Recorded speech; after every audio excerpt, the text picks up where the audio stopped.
ಒಲಿಂಪಿಕ್ಸ್ನಲ್ಲಿ 3ನೇ ದಿನದ ಆಟದಲ್ಲಿ ಭಾರತೀಯ ಕ್ರೀಡಾಪಟುಗಳು ಮಿಶ್ರ ಫಲಿತಾಂಶವನ್ನು ಪಡೆದಿದ್ದಾರೆ. ಕಂಚಿನ ಪದಕ ಗೆದ್ದ ಮನು ಭಾಕರ್ ಮತ್ತೊಂದು ಪದಕ ಗೆಲ್ಲುವ ಭರವಸೆಯನ್ನು ಮೂಡಿಸಿದ್ದಾರೆ.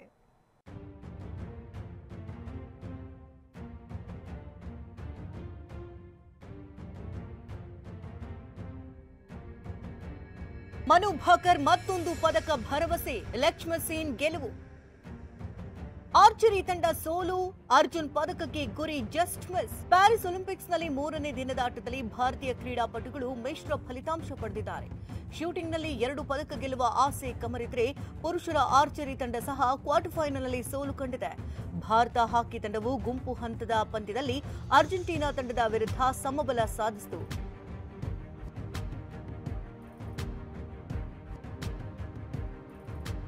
ಅತ ಬ್ಯಾಡ್ಮಿಂಟನ್ ಸಿಂಗಲ್ಸ್ನಲ್ಲಿ ಲಕ್ಷ್ಮಸೇನ್ ಗೆಲುವು ಸಾಧಿಸಿದರೆ ಮಹಿಳೆಯರ ಡಬಲ್ಸ್ ಜೋಡಿ ಸೋಲು ಕಂಡಿದೆ. ಇದೇ ವೇಳೆ ಪುರುಷರ ಸ್ಟಾರ್ ಜೋಡಿ ಸಾತ್ವಿಕ್ ಮತ್ತು ಚಿರಾಗ್ ಕ್ವಾರ್ಟರ್ ಫೈನಲ್ ಪ್ರವೇಶಿಸಿದ್ದಾರೆ.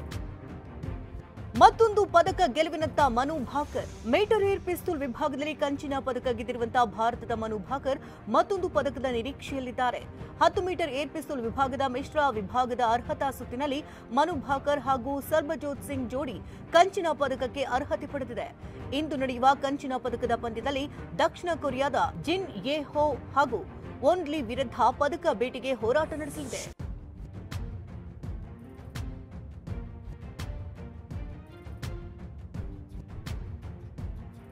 ಕ್ವಾರ್ಟರ್ ಫೈನಲ್ಗೆ ಸಾತ್ವಿಕ್ ಚಿರಾಗ್ ಜೋಡಿ. ಇನ್ನು ಪುರುಷರ ಸಿಂಗಲ್ಸ್ ಬ್ಯಾಡ್ಮಿಂಟನ್ ಸ್ಪರ್ಧೆಯಲ್ಲಿ ಶಟ್ಲರ್ ಲಕ್ಷ್ಮಸೇನ್ ಬೆಲ್ಜಿಯಂನ ಜೂಲಿಯನ್ ಕರಾಗಿ ಅವರನ್ನ ನೇರ ಗೇಮ್ಗಳಲ್ಲಿ ಸೋಲಿಸಿದ್ದಾರೆ. ಭಾರತದ ಸ್ಟಾರ್ ಡಬಲ್ಸ್ ಜೋಡಿ ಸಾತ್ವಿಕ್ ಸಾಯಿರಾಜ್ ರಾಂಕಿ ರೆಡ್ಡಿ ಮತ್ತು ಚಿರಾಗ್ ಶೆಟ್ಟಿ ಬ್ಯಾಡ್ಮಿಂಟನ್ ಪುರುಷರ ಡಬಲ್ಸ್ ಕ್ವಾರ್ಟರ್ ಫೈನಲ್ಗೆ ಅರ್ಹತೆ ಪಡೆದಿದ್ದಾರೆ. ಮತ್ತೊಂದೆಡೆ ಪುರುಷರ ಆರ್ಚರಿ ರಿಕರ್ವ್ ತಂಡ ಕ್ವಾರ್ಟರ್ ಫೈನಲ್ನಲ್ಲಿ ಭಾರತ ತಂಡ ಸೋಲು ಕಂಡಿದೆ.